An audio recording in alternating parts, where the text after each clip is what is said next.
Very good, thanks. Hey everybody, is this on? Yeah, we're on. Hello. Hello, good to be here with you. Hello. Hi. So, Suzanne, let's start with this. You've had a job change. You were running Salesforces Foundation for 16 years, was it? And now you've moved over to the corporate side. What has that transition been like, and what's the new job now that you're working for the man? Yeah, thank you, working for the man. And thank you everyone for being here. We know we're like the cleanup session. It's been a long and amazing 2 days. We know we're sort of between you and a glass of wine, so we're gonna keep it short and sweet. And just thank you for sort of hanging in with us. So just to answer your question specifically, I had the great privilege of helping to build Salesforce.org over 16 years.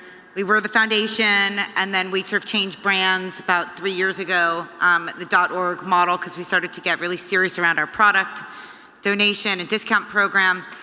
And then I sort of talked to Mark Benioff, our CEO, who has been really kind of coming out as a corporate social activist, and said, I think we need to be thinking a little bit bigger than just philanthropy and how we engage our stakeholders more broadly. So the new job is sort of being defined. I'm 3 months in. I took over the environmental programs, which I'm really excited about.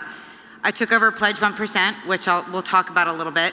I took over job training. So we've been doing a lot of work in different parts of the company around adults with disabilities, people with autism, veterans, sort of adults that we can really help serve through our company. And then an impact investment fund. So I'm really excited to get going on that. Really looking at for-profit companies like Classy that can kind of move the sector forward. So we'll get into a lot of that, or as much as we can in our time. But to start, let's talk about the kind of positions that Salesforce takes. Salesforce is out there and getting engaged in a way that some other companies don't. You're bolder, I would say, than a lot of companies are, and there's a challenge there. In Entrepreneur, we've written about how companies can pick the missions that they feel comfortable with, and the challenges around those missions in terms of does it feel organic? Does it feel just like a kind of marketing thing? But of course, a lot of the small companies that we're writing about are picking missions that are not controversial in any way. It's squeaky toys for puppies, right? Like, who's opposed to squeaky toys for puppies? But Salesforce is kind of bolder than that and getting involved in the community and the world in ways that could ruffle some feathers. Yeah, and we were talking a little bit backstage about a Wall Street Journal article that was written. And General Powell is on our board of directors, and he said, and you can see in this article, he kind of cautioned our CEO and said, be careful how far you climb up the tree, because the further you climb, the more your backside is exposed. And we have the benefit of having a CEO that cares more about, I think, the tree than the exposure. And in terms of, where our issues come from that we pick, it's really driven by our employees. So the way that we define stakeholders, and what I'm really working to kind of map for our company, is customers, partners, employees, shareholders, the community, the environment. These are all important stakeholders. And we're trying to kind of get back to the mindset of managing to the satisfaction of all your stakeholders, not just your shareholders, which is where many corporations are. And so to that end, what drove the work, for example, that we did this year with LGBT rights came from our employees. Mm-hmm. So we have a big office in Indiana. We made a big acquisition there a couple years ago in ExactTarget, and are now the largest tech employer in the state. So when the legislation came about, our employees really kind of revolted and said, we have to do something as a company. And so, Mark really jumped on it on behalf of our employees. And we have 4 values in our company: growth, trust, innovation, and equality. And equality is very important to us. So when we see when we see discriminatory laws, we'll take a stand on that. So how we picked that particular issue really came from our employees. And I think that that's really appropriate for many companies. I also think you need to think about the core competence of your business. So on the philanthropy side, which I ran for many years, we focused on girls in technology. The company's now also doing that, we call it woman surge. There's just not enough women in technology. So it's a pipeline issue because we want to get more young girls excited about technology, eventually jobs, but we also see it as an industry issue that we want to make a difference in. So both comes from our employees, but also is sort of driven by what is the industry challenges. Is that the model that you suggest to other companies as they figure out what their missions are? Is it talk to the employees, and how do you start that conversation with employees? Yeah, I think that it's sort of multifaceted, right? Which is why I took this new job around sort of stakeholder management more broadly. Like if I just take Twilio as an example, and I think they were here, I'm not sure if they're still here, but their core competence is communication.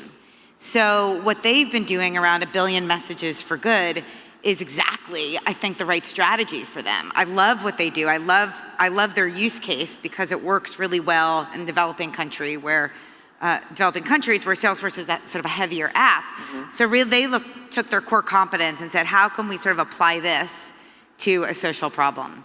And then as they think about their employee programs, I'm sure they're a very employee-centric company, and I'm sure they'll be doing a lot of sort of polling of their employees about what they're interested in also. I mean, is that the mechanics of it? Is it polling? Is it grabbing a group of employees and talking to them? How do you feel that out on a very kind of mechanical basis?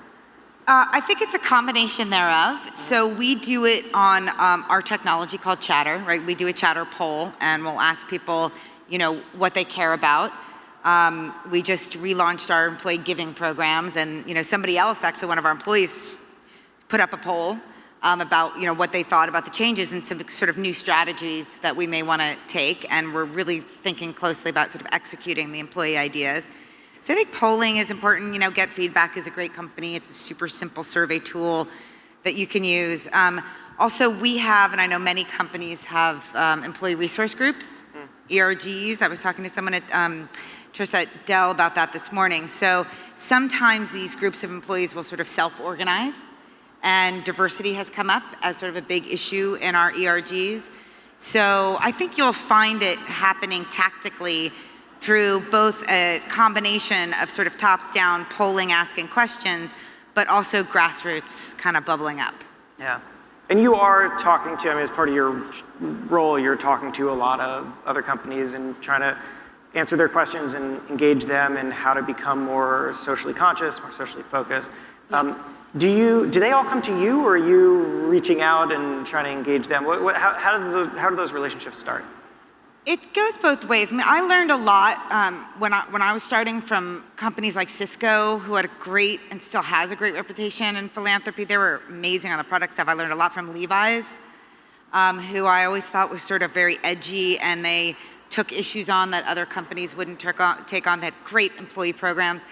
So I think if I just fast forward to now, I think Salesforce has a great reputation and brand in this area. So mostly other companies kind of reach out to us. Yeah. I was last week with Pandora and Pinterest. Glassdoor, I was just talking to someone about that. So, we've also written, it was in our Behind the Cloud book that we wrote about it, and then we have this sort of initiative that we kind of programmatized it around. What are some of the most common things? Like when you're having a conversation with Pandora, what are you kind of expecting to hear? What are the main questions and issues that you're working through? Well, Pandora is a bigger company. Mm-hmm. So they're kind of looking at how do they formalize what they've been doing that has happened more at a grassroots level. What does an employee paid time off policy look like? What is a grant strategy kind of category look like? They're a little bit bigger, so they're thinking more about structure and scale. So is like a Pinterest. Yeah. But if I think of a smaller company like a Twilio, who we brought up before, or a Glassdoor, who we were also talking about, or even some of the smaller startups like Classy is a Pledge 1% company, it's more about where do I start? Mm-hmm. How do I not take my company off the focus of building a great company, but be a good community citizen at the same time. Yeah, and I imagine it's a lot easier if the company is small when it starts to think about this. Well, yeah, and we like to say, when we started the one-on-one model, it was really easy for us because we had no money, we had no people, and we were just building a product. So you can give it all away. Give it all away, yeah. Right, from the very beginning. Yeah, especially on the equity side. Once you're bigger, it's harder, and the pie is carved up. It's harder to get out the equity. I will say there's been a lot of bold CEOs this year that have done it anyway. Lookout is a great organization that does security, and they just peeled off 1% of their equity, and their founders both gave 1%, so they actually did 3%. Wow. Same with Twilio. They got it done last year, and they just filed, I think 2 weeks ago for their IPO. So it can be done. It's a little bit of a harder sell, but can be done. How long in the planning was that?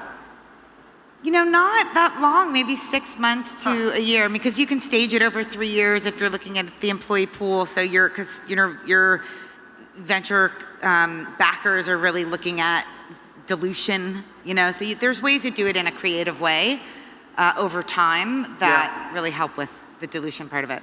So we've talked, that's employee engagement, stakeholder engagement, and how do you classify, talking about other companies, is sort of community engagement is how you think of it? Yeah, and it's sort of our night job has been, or my night job has been, is part of the reason we spun out this Pledge 1% work was really coaching a lot of the next generation CEOs. And there's an organization that I've been working with for years in New York, actually. And my advice to sort of a younger CEO with a smaller company, and actually even a big company, because we pivoted back to this later on, is around focus and doing one thing really well. Yeah. So this organization happens to have a center for domestic violence that's like around the corner from their office. So because I sort of said, why don't you just walk the streets and see who's close to you, right? Because they didn't really have an issue area. And it turns out that it turned out to be a great partnership for them because, again, it's like down the block. So they focus all of their activities, whether it's holidays or like their users conference, with a geographically matched company that they can really kind of go back and forth with, like in walking distance. And they just do that, and they do that really well, and they've really helped them scale because their employees will put their dollars there, their time there, and like that. Yeah. So in that case, you had a company that wanted a social mission but didn't have the mission yet. Yeah. Right. That's right. Is that common? I mean, are you talking to a lot of companies that it must? What comes first, I guess, is the question, right? Is it that impetus to find that cause, or is it finding that you want to get involved in a particular thing and don't quite know how to integrate it into the company? Well, I think the old way was CEO driven, right? That's the kind of historical kind of legacy philanthropy is whatever your CEO cares about, that's what your company does. And, Salesforce is a company, we turned a lot of things upside down. And that was one of the things that we turned upside down. So we, for the first 10 years, did not have a program focus area. And people used to tell me all the time that's a terrible idea. But I was like, I'm trying to create a democratic process of citizen philanthropists. And so if I tell them what to do, that is not authentic and genuine. Somebody may have lost, a parent or a sibling to a particular disease, and that's what they care about. Somebody else love puppies, like you said, and are fired up on pit bulls. Like, we just wanted to get behind what people care about and give them cash, time off, product. And it wasn't until really even about 5 years ago, or maybe a little longer, 7 years, where we sort of put a stake in the sand around sort of a mission, which was girls in technology and education. And how has that changed? How has that changed the way that the company thinks to have that particular mission versus more piecemeal? Does it help focus you, or do you want to have that flexibility? I think it's an and. It's not an either or. And so we didn't take away the other program, we just added focus. And I guess the one thing I would say, if there's any companies here, is for us, nobody takes on the public schools, right? They're very daunting in a way to think about systems change with the public schools. But I think that is if there's one thing that you could really rally most people around, it's kids. And there's a lot of work to be done in the public schools. And so I think that if that's something we did very early on, and that it sort of stayed really steady. So when we doubled down, it wasn't like a new shocker. It was just sort of like a deeper investment. And executives, they each have a school that they own, and they meet with their principal once a quarter, and they line their team events there. And it's been a really impactful sort of focused program, but it also has a fair amount. Each school needs something different, actually. Yeah, and I'm sure that they love to hear from companies that want to help out. Yeah. I mean, well, it's really hard to be a principal. Yeah, for all sorts of reasons. Yeah, for all sorts of reasons. Right, budget included. Yeah.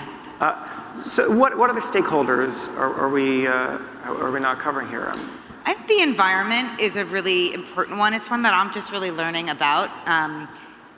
As I said before, like it was, for me, I wanted to spend the second sort of half of my career working on the environment, because I feel like if the planet melts, nothing else is gonna matter.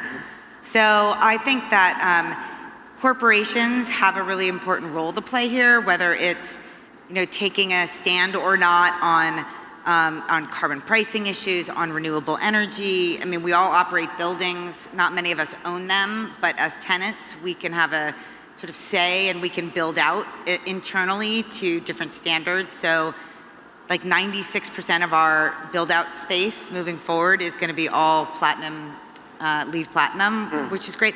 And how much more expensive is that? It's not that much more expensive. Actually, this is what I love about working in the environmental field, is if you do it right, it actually drives your costs down. There's a more upfront cost. A little bit more upfront cost, but it's sort of like putting solar panels on your roof, right? A little more upfront cost, but over time, it's going to drive your energy bill down. So it's kind of a win-win-win, really.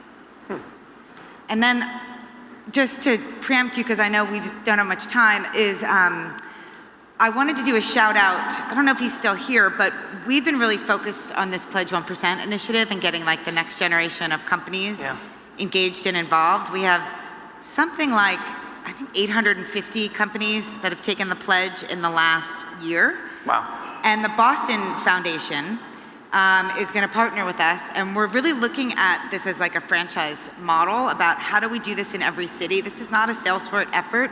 This is just something that we want to encourage for all companies everywhere. Any company in the world has those assets, people, time, and money. And so we're really excited to partner with the Boston Foundation to launch it here in Boston in the next bit of time. That's awesome. Yeah.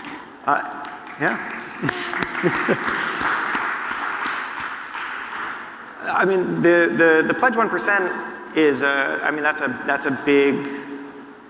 a big commitment in a way, but amazing that a lot of companies are taking it. What are the conversations like when you're talking to a company that wants to take it? What's the first thing that they're concerned about, that they can't afford it? Well, the bigger ones, the Series C, D, E, are always asking about dilution and strategies to kind of because I like the equity component, because that to me is a no-brainer. We, if I just look at two examples of Pledge 1% company, Workday and Yelp, when they both went public, they had both put an equity set aside. Cumulatively, that was $100 million that went back to the community. That's two companies. Right. So if we can do this on scale, that's billions of dollars in capital that we can put back. And so the later stage guys are always asking about dilution. Yeah. The early stage folks are more like, just tell me how to do it. I just need to execute. How do I quickly execute a warrant? And because at that point, the CEO has 98% of the company anyway, often, or the founders. They're happy to have 97%. They just want to know how to execute. We have a little more time before the Q&A. So, okay. So let's do one more question on the Pledge 1%. So are you walking them through kind of every step? Are you kind of laying out that roadmap for them and then ushering them through it all, or are you kind of just serving as the inspiration? And then... I think it's both. You know, we have tools up on the website. We have things like the volunteer time off policy we talked about. We have a warrant transfer agreement example. We have some tools and techniques, but the partnership with like the Boston Foundation, Tides Foundation, which is where we moved it in San Francisco, community foundations, they know how to do this. So, you know, this is not an initiative we want to hold. This is an initiative we really want to give away, and we want to franchise. And so, I think for the most part, our role is an inspirational role, but we'll have like some toolkits up there to sort of take the rub out of the process early on. So we've got a small but attentive crowd. If anybody has any questions, we'd open up to you guys. Otherwise, we will happily keep chatting up here. Dina's got the mic. Anybody?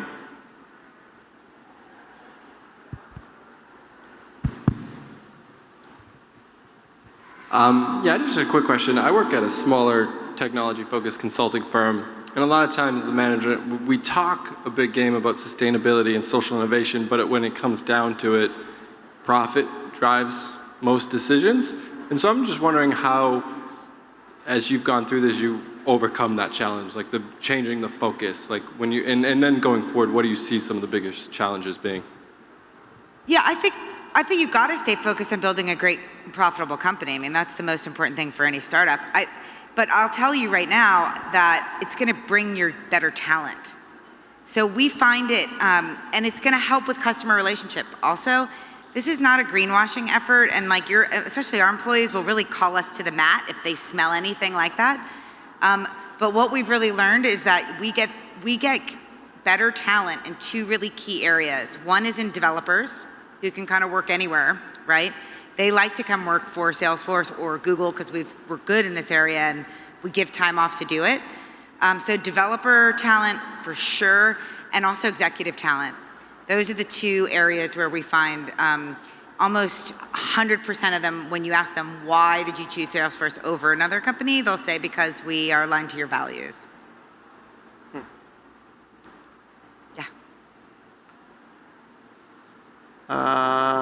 Is there anyone else? I don't think so. I think, Pat, we promised that we would get people quickly to their wine. Yeah? Oh, sorry, I had the wrong mic. Yes, happy hours getting started. Office hours are getting started as well. Good. Any other questions in the audience? All right, who's ready for happy hour?